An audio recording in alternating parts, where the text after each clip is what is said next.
Tuesday, August 19th, market analysis, Stan Ehrlich.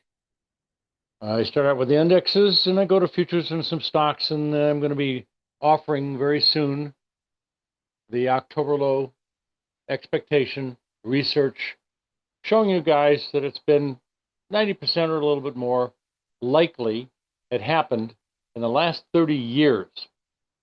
Very few Octobers did not produce some sort of significant buying opportunity, and occasionally it is a whopper of an opportunity, an investor, longer term type of bottom.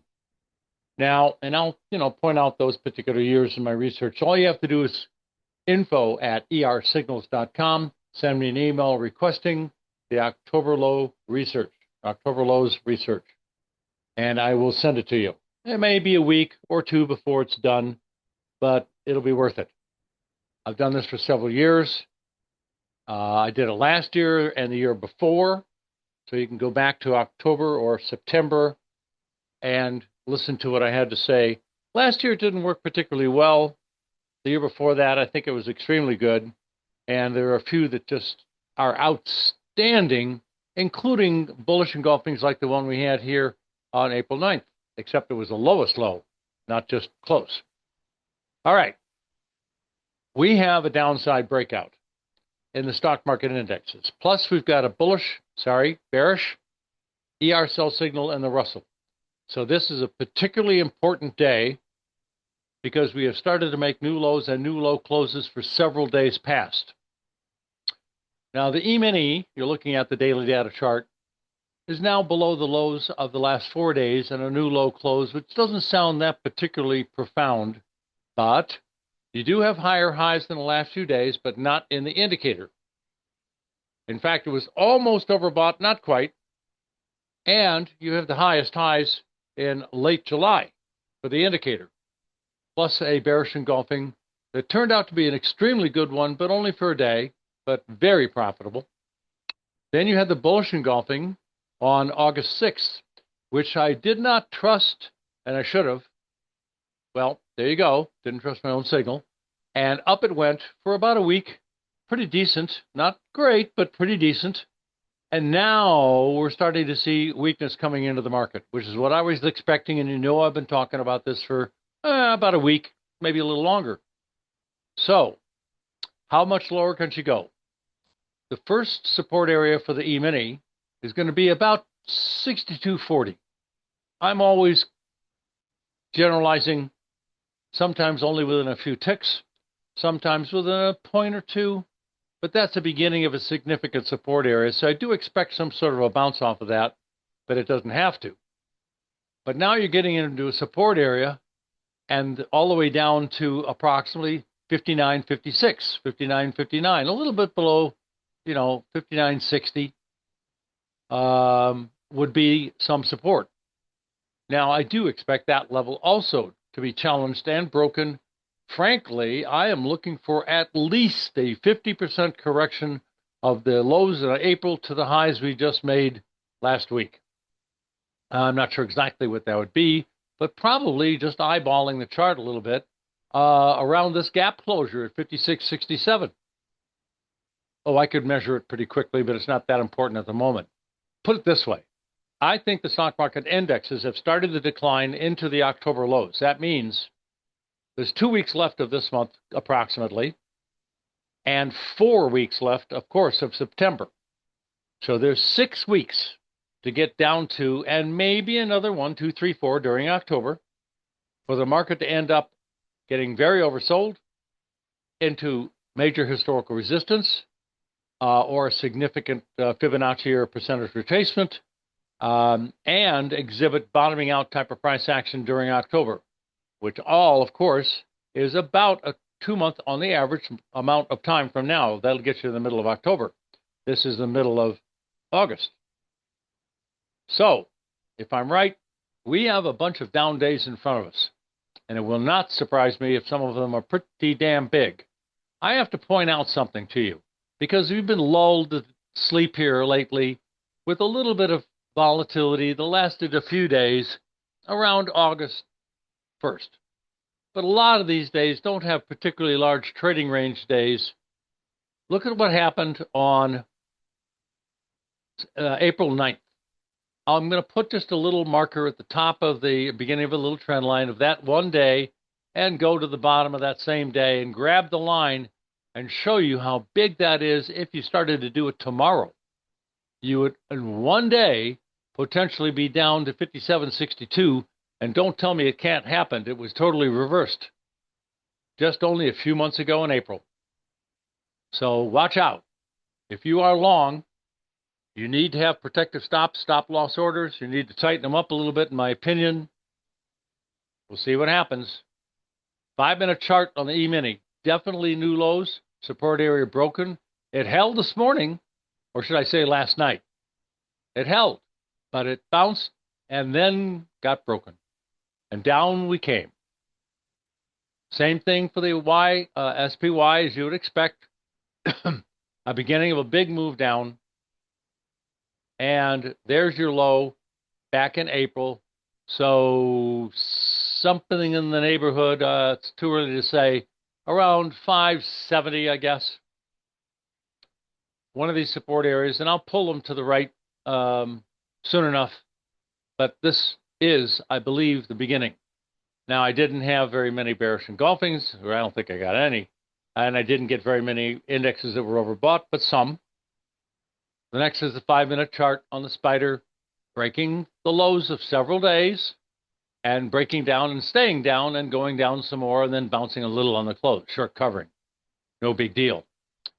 Then we have overbought conditions a few days ago in the QQQ, and today it really got slammed pretty good.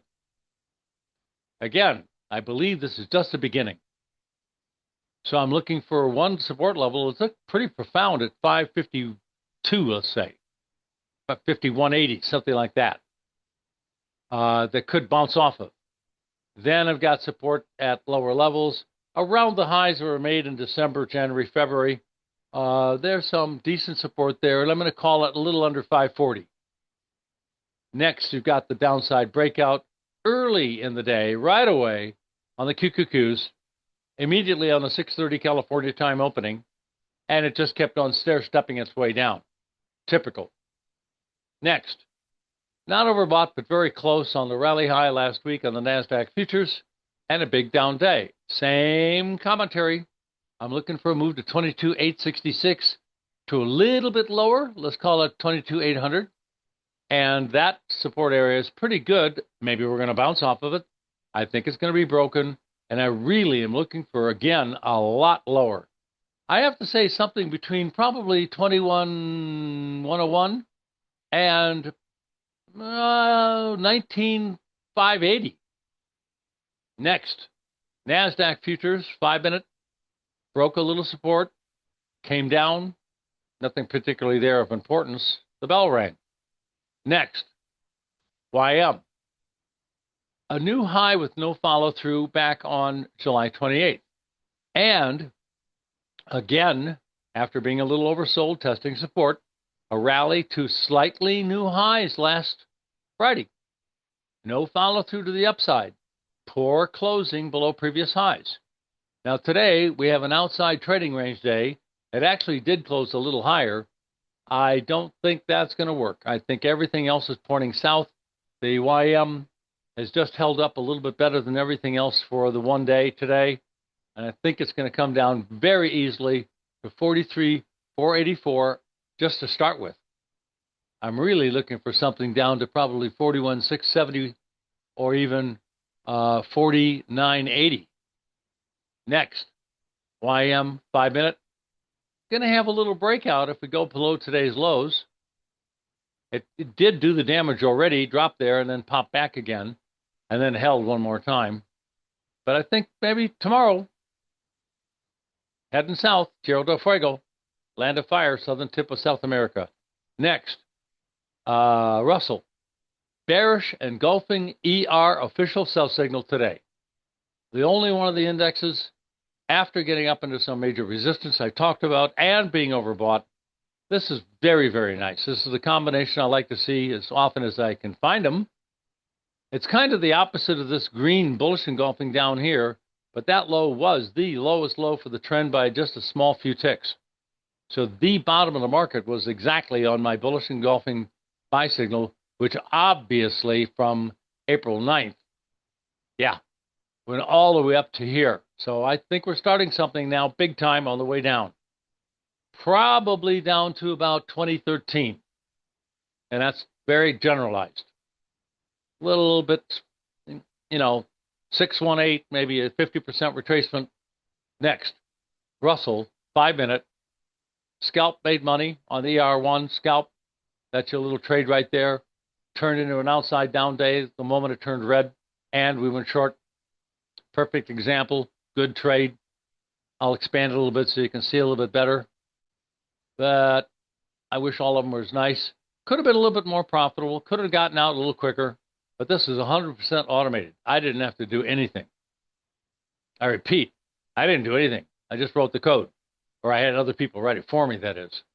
So I really like the trade for ER1 scalp on the Russell today.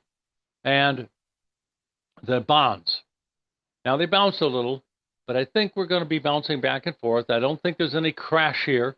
I don't think there's anything but a slow move down, and maybe as well, maybe down to about 111 area. That would not surprise me. About 4 points lower than we are. Maybe one of the days is going to be a big sharp down day.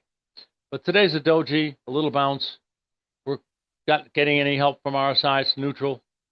I'm looking for lower levels. Nothing crazy, nothing super fast. Same thing for the 10-year notes. We're in a little support for the notes. That's slightly different, but nowhere near oversold, and we bounced a little bit today. Again, don't think it's a big deal. I'm looking for lower levels. Probably down to around 111. Yeah, 110, 11. 110 and 11, 30 seconds. Next. Crude. New York. Sideways. Yep, everything's there. In a support area and trying to hold on. But I think the support area is not going to hold. I think we're going to break below it. Get oversold again. Maybe even get down to 56.10 and even a little lower. Not out of the question. But it really all hinges on a close below, and maybe this week, the bottom of the support area. Then it's a free fall. Next, new low and a new low close for natural gas. I keep telling you guys, this is just acting great. I wish it would go down faster, but you can never make the market do what you want it to do. You always have to move with it. You are right sometimes, and the market is right all the time. Yeah, a couple of my favorites. So natural gas is a new low close. Head and shoulder top implies, and it's a complex pattern. I've talked about it for weeks and weeks and weeks. Minimum downside objective is about 1.15. Next, we got a little oversold yesterday and a small bounce today. No surprise on heating oil, but we're right about a small area of resistance. It might even come up a little bit more, 2.29, something like that. But lately, the last month or two, the trend is down. The most important thing, of course, is this huge bearish engulfing on the top. I love those big ones, like this one right here, bottom, decent move up, not spectacular. Same kind of thing here.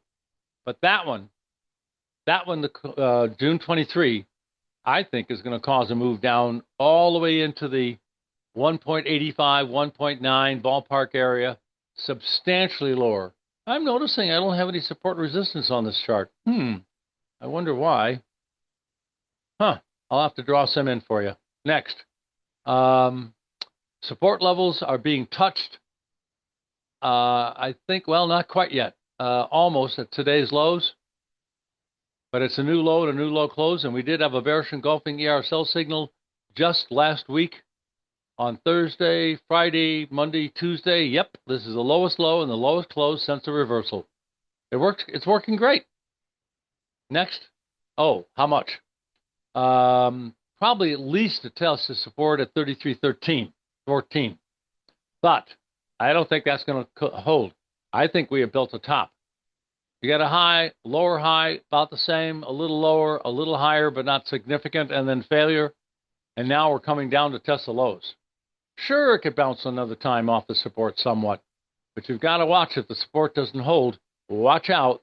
You got yourself probably a pretty good break pretty quickly. Next, new low close in silver. So gold, I think, is about to break out with a sell signal just last week. Silver has already started to dip down to a new low for a couple of weeks. Now it's back in the pennant formation. We had a flat top right triangle, which is a form of a pennant.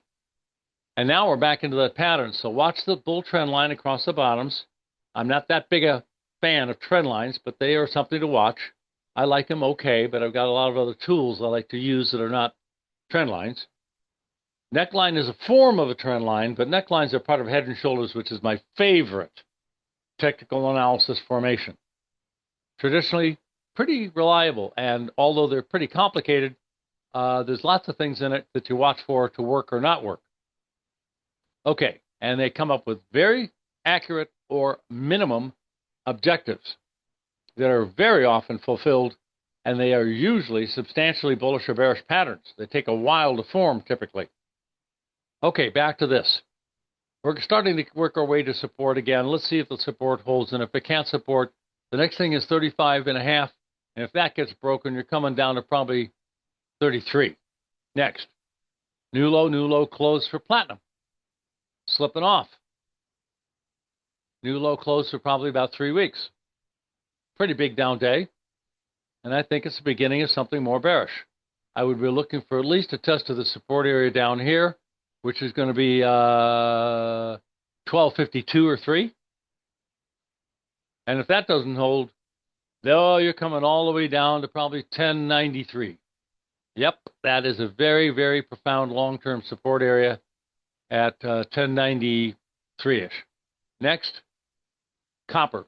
Okay, kind of sliding off a little bit here. That resistance area seems to have stopped it pretty accurately.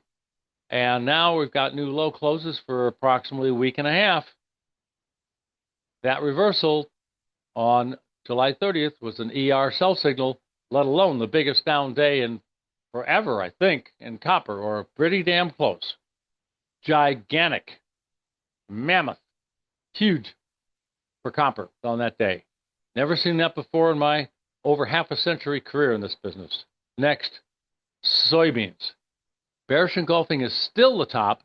It has started to come down today. I told you yesterday, just because it came close doesn't mean I'm changing my mind.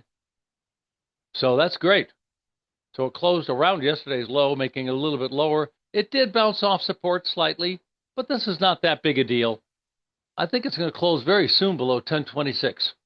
That's more significant.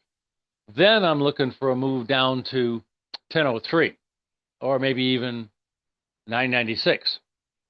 But this is the beginning of something. I wished it was a bearish engulfing, which would have given me another red sell signal, but we didn't get that. You can't make the market do what you want it to do, blah, blah, blah. Next, new low close. And I think a new low by a tick or two, but challenging some support, trying to hold, and I don't think it's going to be very successful at it. So, minor bounce possible. Close to oversold, yeah. Don't think it's going to happen. I think it's going to drop right through the support area and come down to the next one, which is right here. And that would be 49, give or take a few ticks. Next, we've got soybean meal. Wait a minute. That was soybean oil. Yep. It's just about to bounce off of the neckline. I want to mention that. I forgot to mention that. This head and shoulder bottom is still alive, but just hanging on by a fingernail. And if it closes below this neckline, that's the killer. Usually that would cause a big break, and that's about what I said without referencing the trend line. And before that, that was soybeans, and that's also turning bearish. So we've got soybean meal. Now, a little bit different. Not overbought yet. New high close, almost a new high. It just might pop up to that resistance I've been talking about at 298 for a long time. Then it would be overbought again, and I'd be much more likely to turn back down if it can do it in the first place. I'm not so sure it can. Next, we got a bullish engulfing at the bottom of the market so far in corn. The low day. Well, I'm sorry, second low day, second lowest. Good rally the next day, which was last Friday. Excellent. no follow-through on Monday, and a little bit of a dip today. Now, my fail-safe, if we were silly enough not to raise your stops after Friday's rally, shame on you, but my fail-safe stop, some people will like to look at it as a long-term situation. That would be definitely 392 3/4. Let's call it 392. So no matter where you bought it, that is my ultimate sell stop. And my stops, I know, are already higher than that by a long shot because I don't stick around and move my stops slowly. I move them very, very quickly, usually sometimes once or twice in a minute, but several times a day often. Next, wheat. New low close. Signals that we tried to have didn't develop, didn't end up being legitimate, and we end up with a new low and a new low close for wheat. So all I can say is lower, lower, lower, lower. I think I've got a whole mess of data loaded here. Let me scale. Yep. Okay. This goes back to April of 2020, a little over 5 years ago. We are way below those price levels. I should load more data to look to see what these lows are, how many years worth. Not particularly that important. I'm just curious. Of course, we got a bearish sell signal at the top of the market the day the war began, the day, and that was a double limit day.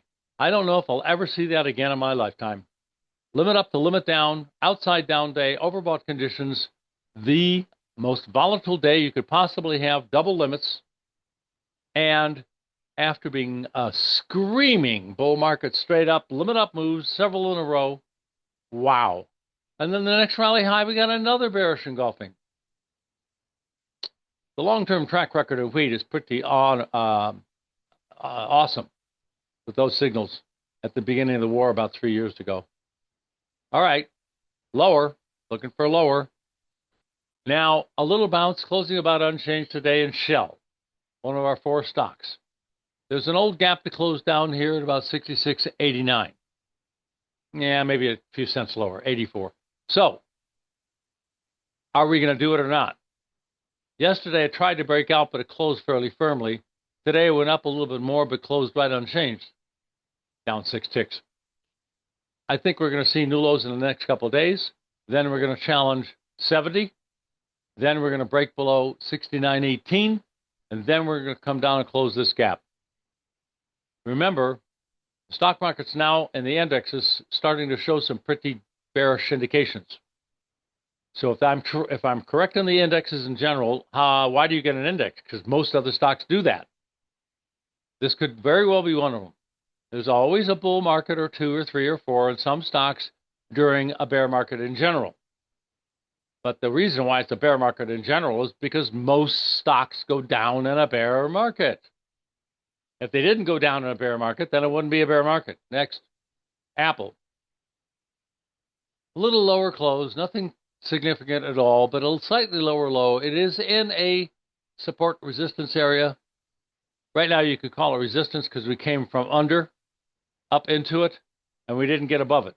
If we had gotten above it, then it would become support, but that's not the case. So I'm looking for the beginning of the test of the bottom of 219, 220, and probably down to 198-ish. And I'll put that little support over to the right here. Okay, good. Now, what about, Tesla has a new bearish engulfing ER signal today. There it is, red. We're going down, ladies and gentlemen. I think we're going to break into this pennant formation, break below the bottom of the pennant formation, start testing support areas that are not very far away. This one's at 290. That's only $40 away on a $300 stock. Yeah, a bit of a dip, but not that big a deal. And I think it's going to get broken. And I think we're going to go even lower than that. I wouldn't pass up 220, 213. Yep, that's what I'm expecting as of today because of the bearish engulfing ER sell signal. Red. What do you think that is? Red. right on top of the market, 12.1824. The high. If it's green, hopefully it'll rally a lot quickly. Doesn't always do that. That's why you've got to have your protective stops. Not all signals work, period, point blank. Next. A bearish engulfing a few weeks ago and a new high after that killed the signal, but there wasn't any follow-through. And now we are finally breaking very convincingly the only decent bull trend line I've seen in a long time. The start of it, of course, is on a bullish engulfing ER buy signal, April 7th. But then it comes across this low, not super accurate, but then look at this. That one right on the low, that one right on the low, that one's super close, that one's just a hair under, that one's super close, and then we start to close below it last week on Thursday. Friday, we stayed below the line. Even though we rallied, we stayed below the line yesterday. And today, kaboom. New low close for 2 weeks, well below the trend line. I do believe we're coming down to probably 153. Remember, bear moves fall much faster than bull markets go up. Bull markets climb a wall of worry, and bear markets panic. Next, E-mini. We're back to the beginning. You guys have a great day and profitable trading to you. Now remember, you want the October report, the October lows report. Ask for it by going to info@ersignals.com. Thank you very much, and profitable trading to you.